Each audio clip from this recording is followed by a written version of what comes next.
They actually took their approach. Oh, wait a second. They survive. Oh, but Soniqs is an angle, but only just. Mime, I think, has something into it. Once this car explodes, if it provides the cover in the right way, it might be enough. But no, it rolled away. Flood! Do you have enough cover to work when Snickers has gone down? Just 2 members up. Mime doesn't have the cleanest of vision just quite yet, and BSO has just been kind of chilling, listening to everything go on right now. Soniqs is taking range all the way across what's going on. eUnited gonna join into it, and there we go. Godspeed, we've got our top 4. Yeah, and BSO has been the biggest of chilling right now. It's just wiped, so BSO has no one else to focus. So Soniqs has to back up. They need to make sure they're not going to get crested over by BSO, and they need to pull back on this fight. Very, very wise decision from Soniqs. Yeah, Aguila already moving out. Looks like he's trying to find some work with. Copenhagen does go down. This could provide the opportunity. Gascans was so needing, starting to move forward. Nikos, the last one up. Think if maybe he can hit some of these Hail Mary grenades, but not going to connect. H1's a little bit higher up on it. That bounce on the grenade does do a pretty decent chunk of damage, but Aguila has an angle onto it. Gascans are eliminated, so it's going to be BSO on the high ground and Soniqs down below, and they are pretty weak right now. Does BSO know it? Can they move around? Aguila looks like he's wanting to make the push into this one because, I mean, we have 2 very low HP Soniqs members at the time. Another thing as well is after they got that wipe, BSO really should have been paying attention to that kill feed, as I'm sure they were. That's going to be a good knock because they saw that there was multiple members that were either hurt or knocked from Soniqs. And so now this push, this needs to happen. That knock, they need to get aggressive. You do not want to give Soniqs a chance. Finds the angle, goes for the spray, gets the knock on him. So that means there is only 1 Soniqs member up, and it's going to be H when he gets spotted out, and BSO picks up our first game. They did. Now they have one of the best positions in the center, so we'll see if they can hold that as a duo. But Soniqs now deciding to consolidate. Perfect timing. The shift has happened, and look, they're 4 men up. Again, so much control in the south. Soniqs, they're so smart. They know what to do. Pretty decent team, I hear. Yeah, I've heard that too. I don't know where. Maybe it was on social media. I think maybe I've seen their maybe on social media. Maybe on in Twitch chat I've seen maybe their logo get flashed here or there every once in a while. I don't know. It's kind of an uncommon thing to see, really. I might be a Shrimsy stan. All right. I am a Shrimsy stan. I might be. Dude, how can you not? I love that kid. Tristan's great. I love all of them. Honestly, I love all 4 members. I love everyone in this lobby. Everybody loves everybody. I mean, Circle is on both teams, right? So none of them really have to move yet. Oh, H1 got spotted! That's big. That's actually really massive.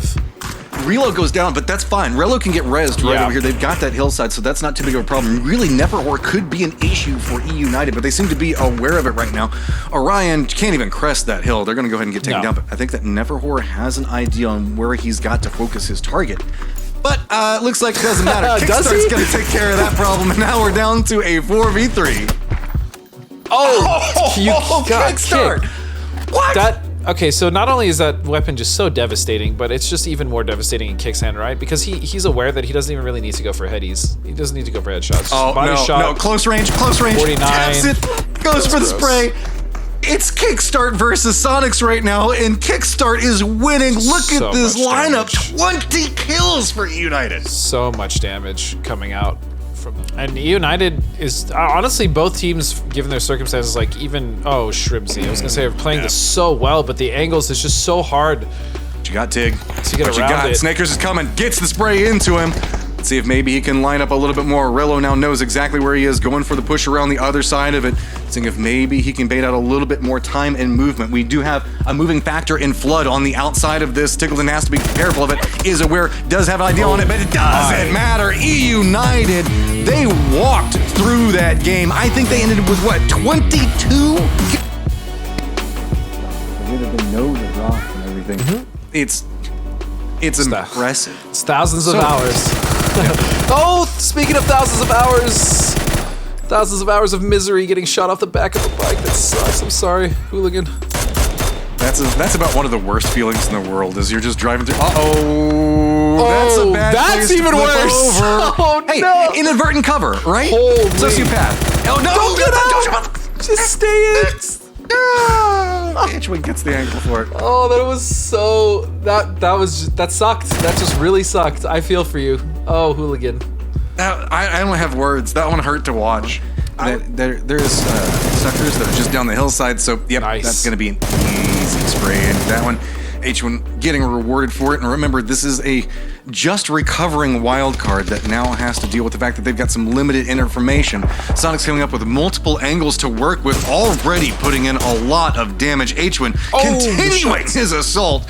Zray goes down, and this is Soniqs starting to feel it. They're making the push in. They're getting all the different angles. You can see the Mimes even holding up into the northwest of this one. There are very few ways for Wildcard to get out of it. Close off, and they push them off. They actually push Soniqs off. There's still a 4-on-3. The tree, though. So he's very outnumbered on this angle. It's just a matter of time before he gets spotted. I think he was expecting a full retreat from Soniqs, so whenever they shifted and made a secondary audible to move back over there, H1 still braving the other members pretty much by himself. T-Sock trying to come out from this one. Got the hillside. He finally does go down. Can reinforcements be there in time? And no, they can't. H1 does get flushed out, but Wildcard loses their entirety of their squad. So even though Wildcard did get wiped fairly clean there, I still really want to recognize the fact that the way they mirrored that fight to make sure that Soniqs didn't completely surround them was quite impressive. So really difficult for me to give that edge to anyone else.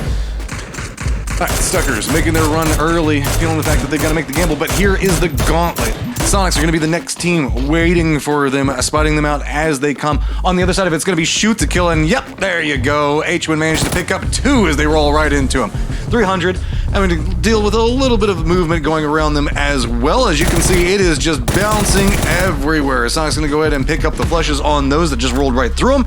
And if you're coming into the north, let's be honest right now, you're going to have to deal with Gascans as well as shoot to kill as well as Soniqs all approaching, and Stuckers, you try, but that is just a hellacious group to try to run through. You can see Gascans, Orion, and Wildcard potentially brewing, as well as Formation's remaining members now coming in on a wide southern wrap. No! Oh yeah, Soniqs just picked apart multiple teams actually up there in the north. I still really like Soniqs' position. Yes, they're not in, and they're technically cut off from the other side, but there is definitely a ridge that they can rotate onto the southwest. And actually, I mean, BSO still making the push into this. They know where shoot to kill is.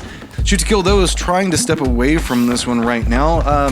We do have eUnited that has vision on the 2 members that are trying to make their approach. Soniqs, though, now finding themselves in the thick of it. H1 Tiggleton, the last 2 up, looking into where Gwyn's going to be at. Do manage to get him, but does cost him mime for the flush.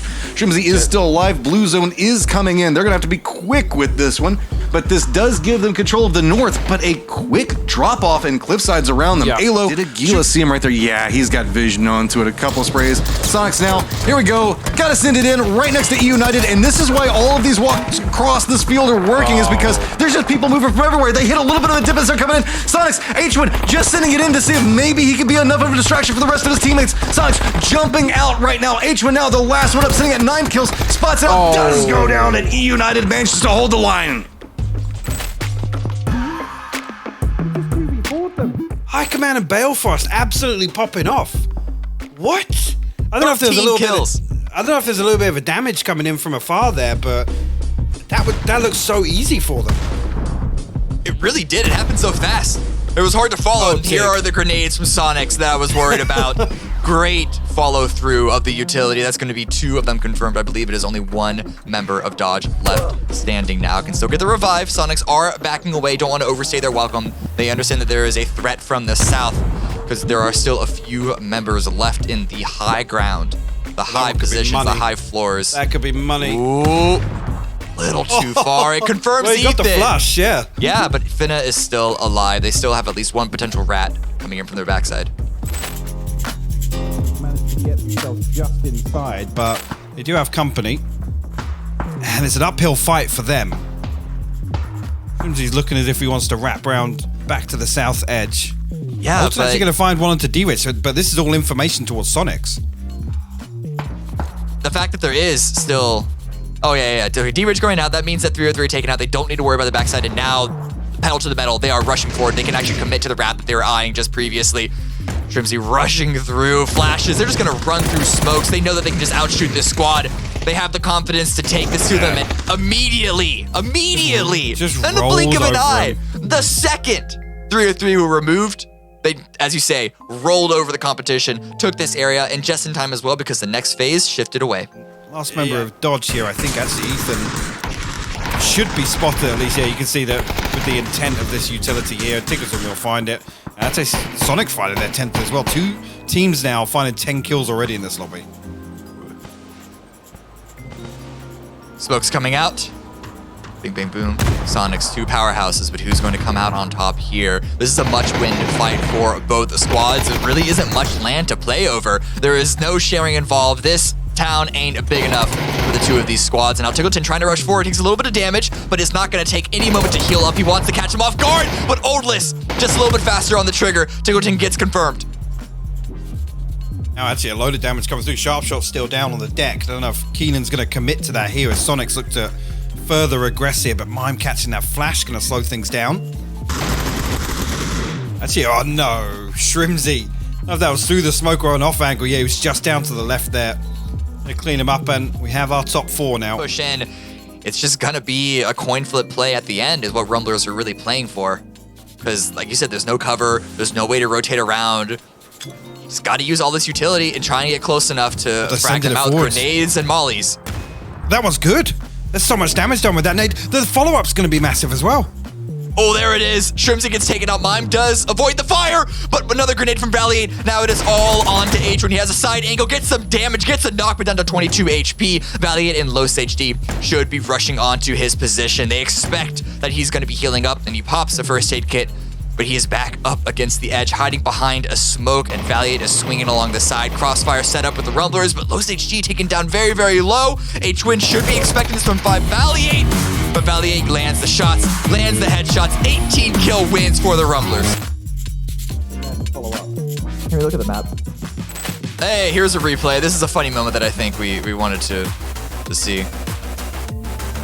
Shrimzy just can't get the final points of kills, and there it is. No way. It's a pan kill. It is a pan kill onto Waldo, confirming him out. Of course it's Shrimzy. Who else but Shrimzy? And actually, I mean, of the people to take early casualties, look at Sonic's position now. And don't expect them to play this quietly. Do not expect them. Not at all. Bing, bang, boom. This is... I guess you got to cross when you got to cross, but now Shrimzy is under the bridge. Oh no. Oh no, no. Here comes the boat. Here comes the boat. A good angle, but can't get the final few kills. What? It's going to be walled with the knock on the Shrimzy. This is perfect for a triple B because now, I mean, Tickleton's going to have to approach, try and take this, and he is going to get the trade. Should get the revive. Yeah. But what does that mean for Bing Bang Boom?